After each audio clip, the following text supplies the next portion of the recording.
You know, we're about to talk about something that's really hard to talk about to the point where I might get canceled, labeled, smeared, attacked, harassed. And yet, what I've seen this week makes me so adamant to post this and to talk about this. Nothing will get me to not talk about this. The question that I want to ask today, and you might have seen by the title, and I'm not surprised if you don't even watch this for a while, because it's such a title, right? But is it blood libel if it's true? Now, to explain what blood libel is for people who are unaware, that is the term used for when people with their hatred for Jewish people smear them and say that they're doing ritual murder to non-Jewish people, murder for rituals. It's been used for about 600 to 700 years during persecutions and pogroms and making excuses to rise tension. Now, blood libel's mainly been used to talk about blood, killings, ritual murder, poisoning wells, and today, just documenting Palestinians being raped in prisons like Sde Teiman and Megiddo, and having children in Ofer prison. But I digress. What we want to talk about today is the story in the New York Times, not even in a main page or that close to the front, but in an opinion piece in the back. And it's talking about 14 different people who have given their testimonies to him about their time in the prison, their sexual abuses, their assaults. You have people that had batons shoved up their ass. You had carrots shoved up their ass. You had people that had female guards hold their dicks and squeeze, saying, "This is mine now." You had men holding dicks and squeezing, holding balls and squeezing, and then another guy kicks your dick repeatedly. Guy said that days later he was peeing blood, urinating blood. You had people that have electrocuted genitalia, just straight up torture. All of it's straight up torture. You have sprays being put on the backside of people, so the dogs. You have so much fucked up shit primarily going on in Sde Teiman.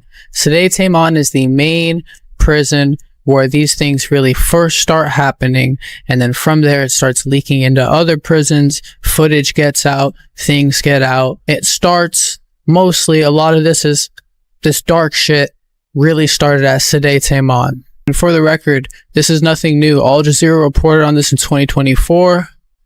There's been lawyers who've been reporting on this all throughout 2025. I have a few downloaded on my computer just to archive. I'll go ahead and put the few that I know I have here. They started asking me, where are the hostages? Or should we rape you? They began hitting me and slapping me across the face. I told them we have nothing. We were asleep safely, me and my children. Around 5:30 a.m., special forces stormed in, disguised as women, around 60 soldiers. They stormed our house and my husband went to see what was happening, but the soldiers shot him and he was killed right there, in front of our children. All 5 of them watched their father fall to the ground lifeless. Then they started interrogating and beating me inside the house. Even before taking me away, I told them there was nothing, but they kept searching, tossing everything. Thank God they didn't find anything. Their entire operation turned out to fail. I was severely tortured. As a woman, they tortured me. Those who claim they weren't tortured, they treat women as first-class targets. They kept me in a dark room, interrogating me, beating me, hanging me. And I was tortured with electricity. They brought my son with me. He's just a child, only 13. They kept him in one room and me in another. We were denied access to lawyers. No visits were allowed and there were no court hearings. During my arrest, I was beaten and insulted. They poured fuel over me and tried to set me on fire.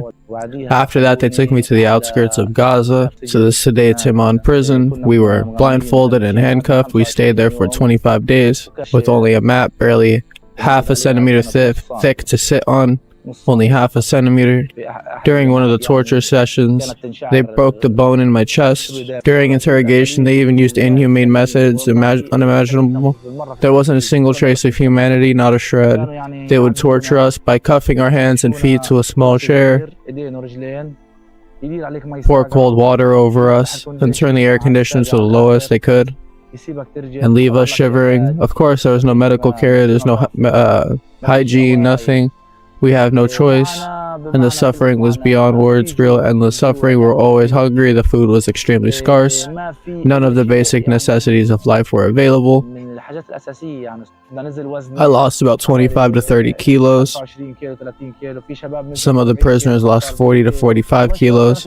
Prisoners would often faint. I myself went through a period where I couldn't even stand without feeling dizzy. After that, I was transferred to the Negev prison. Diseases like scabies and boils were widespread. There was no treatment. When you go to the doctor and ask for help, he refuses to treat you. Subjected to a torture session, where they shot me with rubber bullets. Of course, they made us suffer even more, pure torment. One of the soldiers pressed his boots on my wound. And when I got home, I was shocked to find that my son had been martyred. Who killed my son Mahmoud was sleeping in a tent when he was killed. He was just a 13-year-old child. I found my family living in a tent in my home. Everything I had was gone. For us prisoners, that punishment was nothing. There's sexual punishment, greater punishment, greater beatings. Nothing was more humiliating than when they make me take my clothes off, or when they inserted this object into my ass, or when a young female soldier kept touching. There's even more and more. For sexual torture, they used to call out prisoners individually. When we were in Sde Teiman, we heard that they raped somebody. We went crazy when we heard that. When we heard that they actually raped them. They even raped children. I swear to God, there was a young guy from Sde Teiman who was raped. Not a young man, he was a child. He was 15 years old.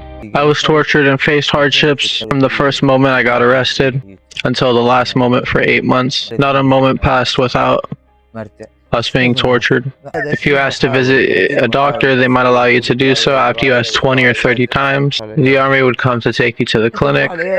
You wanted to visit the doctor because you feel unwell, but after the army transport, you will have broken ribs and you're bleeding. Just while being transported from where you have been to the clinic, you would need to go to the hospital again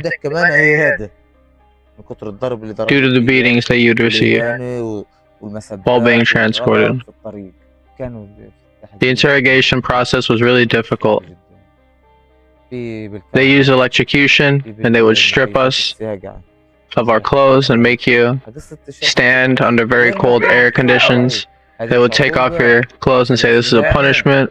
They took off our clothes next to the female soldiers. The female soldiers would hit us and search us. They hit us on our private parts using searching equipment, a metal rod this big, metal detector, and hit you on your private parts. Once he was putting stickers on me, suddenly I started shaking. He started electrocuting me on my hands here. This is a mark that's not healing. My hands were tied.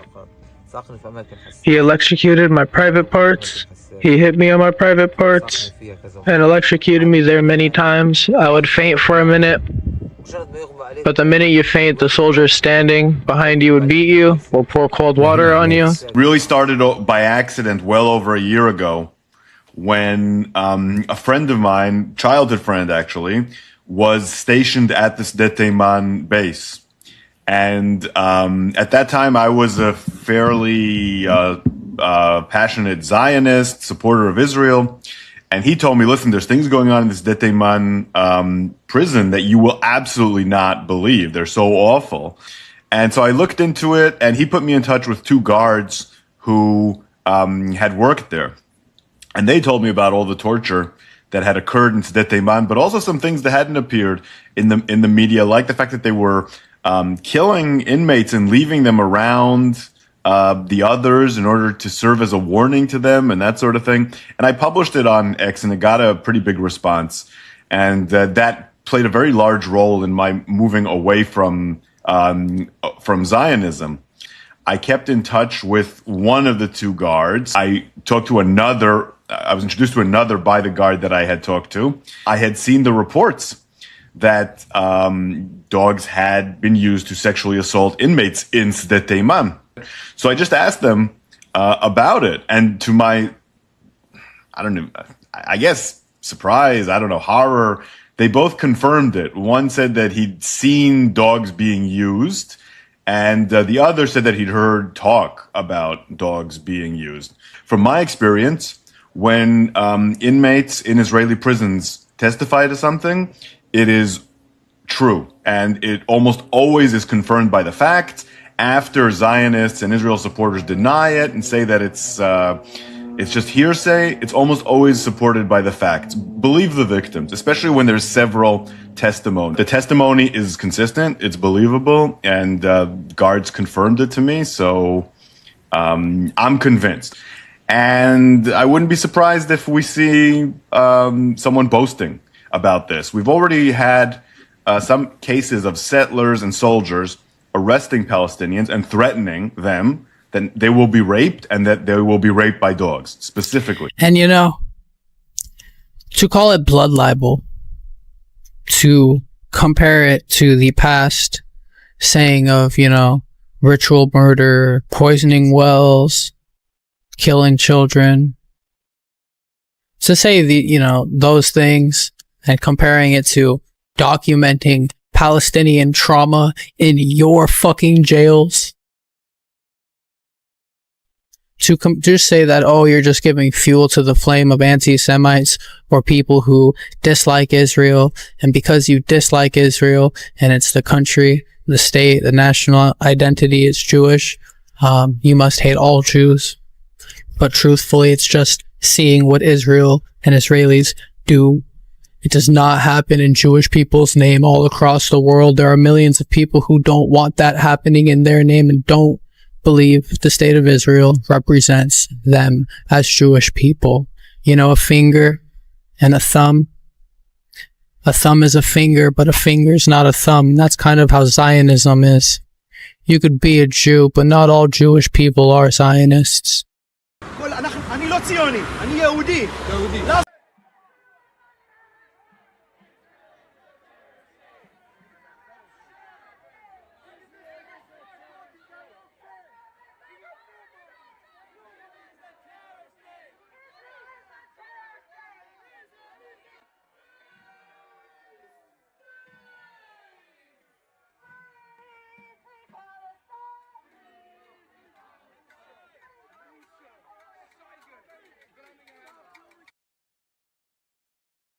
But to get on topic, I really want to ask the question, is it a blood libel if it's true? We already have footage of Palestinians being raped by Israeli soldiers, not even just putting stuff in there, but actually enjoying it themselves. And we have been clear and consistent with Israel that it must treat all detainees humanely and with dignity in accordance with international law. אני לא יודע אם יודעים, אבל יש אירוע כרגע בשדה תימן שמשטרה צבאית הגיעו לעצור חיילים ששמרו על מחבלי נוח'בה. טרלול שהמדינה שלנו נכנסת אליו סביב הסיפור הזה הוא מטורף וצריך להפסיק אותו. ואני חושב שצריך פה לתת דוגמה אישית, ואני אומר עכשיו, ואני קורא לחברי הקואליציה לעשות כמוני, אני קם ואני יוצא מפה, ואני לא הולך להצביע יותר על שום דבר, עד שהסיפור הזה והטרלול הזה, שיש מי שבפרקליטות חושב שאפשר לבוא ולעצור חיילים על דברים שעושים למחבלי נוח'בה, לא נגמר.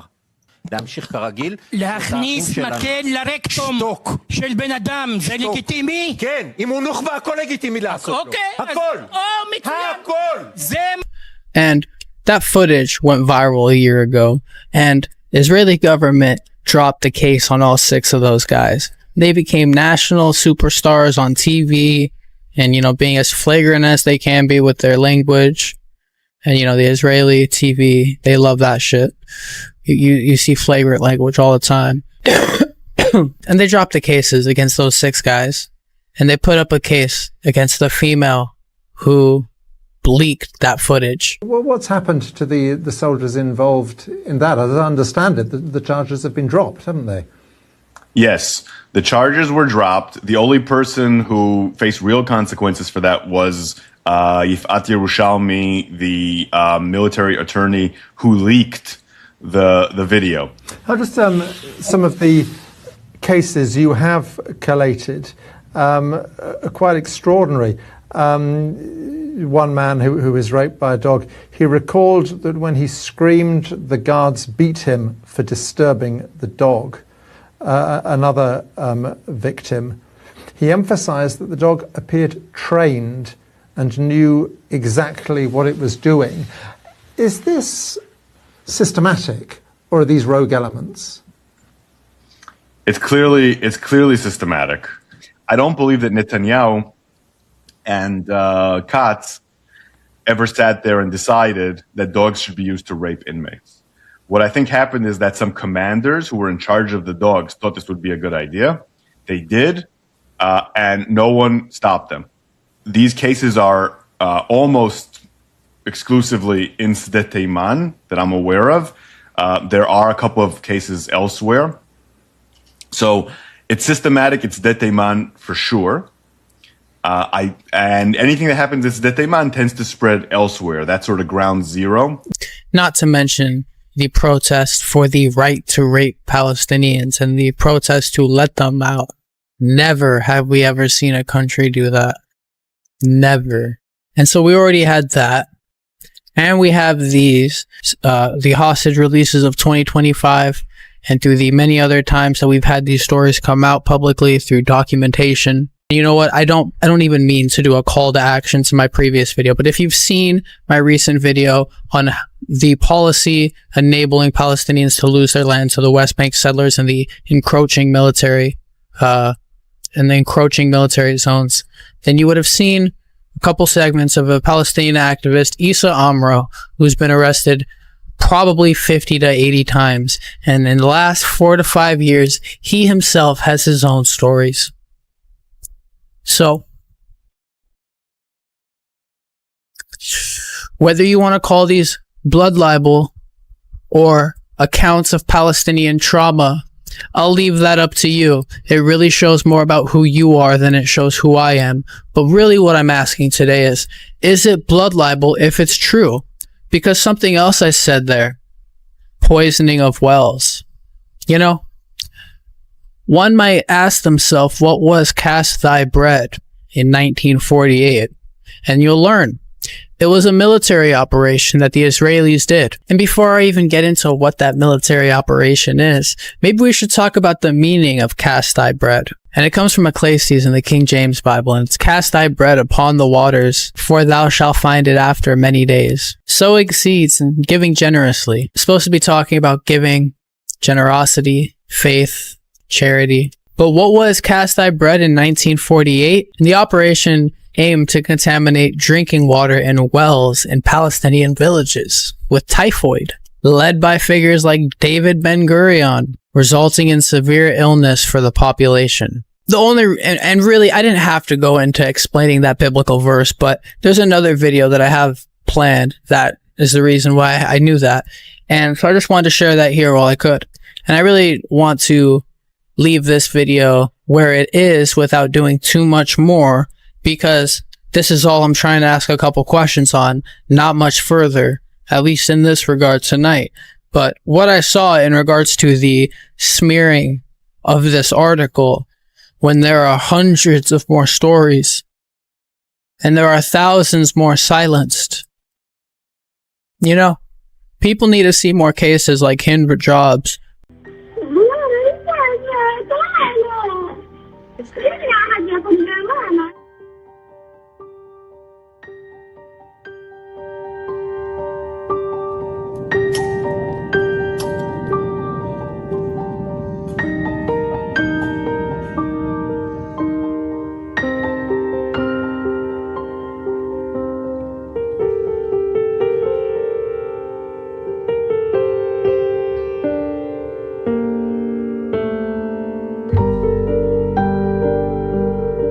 نقرأ أنا وياكي آية قرآن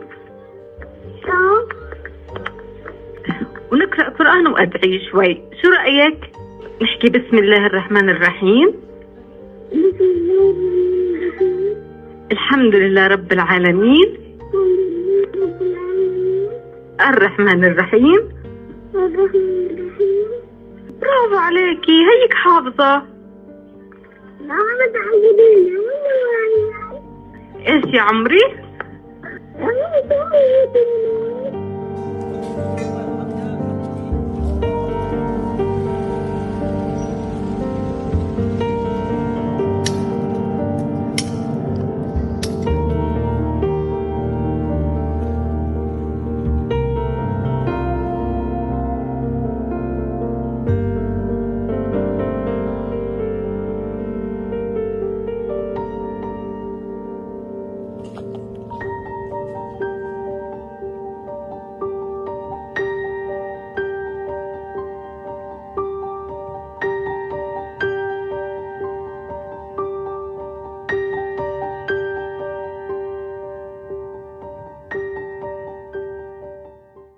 That was like a 5-year-old, like a 3-year-old. Her sister called the Red Crescent ambulance team after the mother and the uncle had already been shot. The aunt and the uncle, I forget the two in the front seats. And then the tank kills the sister. And then Hindrejab picks up the phone. And within minutes you hear her get shot too. And then silence. You know, there's so much dark shit out there that gets buried or that the average folk don't really hear about, but the people chronically online, they do hear about. And truthfully, we need to do more archiving and talking about these things. But on this video here, I want to ask, is it blood libel? If it's true, was cast thy bread blood libel? Because I have no doubt, and I agree, that the 1600s and the 1700s and the 1400s and the 1500s, yeah, there's probably a lot of bullshit that was said then. But what we're seeing now, military operations that you lied about for 80 years that come out as true, are we going to call those blood libel like you have for 80 years at this point? When you have articles of rape, and you have Israeli soldiers talking about the rape, and you have footage of the rapes, and you have jokes of the rapes being made publicly by Israelis.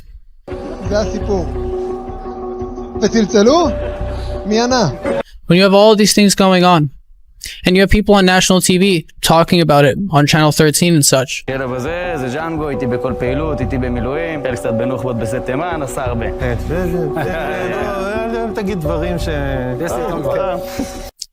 When you have these things going on, is it blood libel to talk about it? Is that how we're really going to position and angle an attack?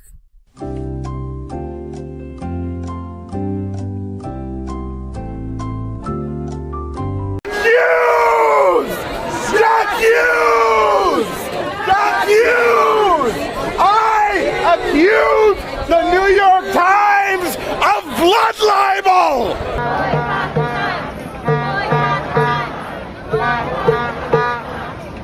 Send out your reporters! Send out your reporters! You need to fire your reporters. You need to fire Kristof! Fire Kristof! Fire Kristof! Fire Kristof! Fire Kristof!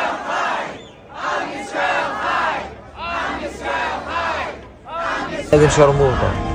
قول أنا أخو شرموطة. قول إنه نتنياهو نهاية أختي. الجيش الإسرائيلي عام إسرائيل حي. يلا عيد وراي. عام إسرائيل حي. عام إسرائيل حي. يضلك 100 مرة. تقول ال 100 مرة بعد يقول لك لا ما عجبني. عيدها كمان مرة. 100 مرة. وأنت بتضلك تعيد في 100 مرة 100 مرة بتلاقي حالك أنت واقف ساعتين هنا. يعني إيش؟ Because if we're going to talk about the weaponizing of certain events as adding fuel to the flame, you know, we could do that with everything going on with the Islamophobia, but we don't,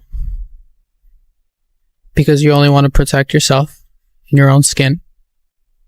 And the sad thing is it's defending evil people, and it's defending the people in your community that you should be willing to punish. If you see your brothers doing something wrong, you should call them out on it. If you see somebody shooting people, assaulting people, sexually assaulting people, do you really want them to represent you? And then if you know, this isn't the video for it, but the next video we make is, but not only do you want them to represent you, but then you turn around and say that your state, your country represents all Jewish people.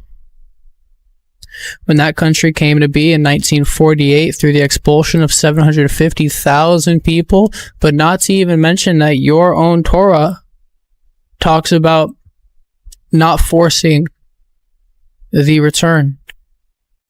And you know, all of this is a disgrace to the true religion. All of this weaponizing in the media, this flagrant bullshit, is a true disgrace. I'll leave it there. I really just wanted to talk about this, get it off my chest, because what we're seeing in the media in regards to what we just talked about and the media perspective on this, it's very disappointing to see what's being said by people like the Israeli Foreign Ministry on X.